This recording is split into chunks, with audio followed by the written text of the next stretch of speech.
অনেকে আমাকে অনেকদিন ধরে বলতেছিল, হুজুর সূরা কাউসারটা অনেকে আমরা ভুল পড়ি, এই কাউসারটা আমরা একটু শুদ্ধভাবে করব, একটু আমাদের শিখাই দেন।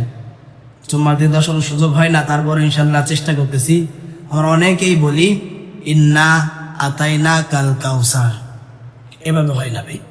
ইন্না আতাইনা যদি বলি তাহলে ওখানে ক আছে, ক অক্ষরটা আমাদের হচ্ছে না, এখানে মাঝখানে একটা অক্ষর হামজা আইন অক্ষরটা বাদ পড়ে যাচ্ছে। তাহলে ইন্না আ'তাইনা, ইন্না আ'তাইনা কাল কাউসার, কাল কাউসার, ফাসল লি রাব্বিকা, ফাসল লি রব্বিকা। যদি আপনার লি লি লি রব্বিকা বলি, আমরা লি লি লি রব্বিকা, তিনটা লাম উচ্চারণ অনেকেই করে ফেলি। তাহলে এখানে আপনাদের শব্দ সুবিধা কি?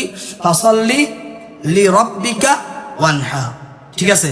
ফাসাল্লি লি রব্বিকা ওয়ানহার, ইন্না শানিআকা ওয়াল আবতার বলে ফেলি আমরা, কিন্তু আবতার হবে না, এখানে ওয়াল আবতার হবে ইনশাআল্লাহ, ঠিক আছে।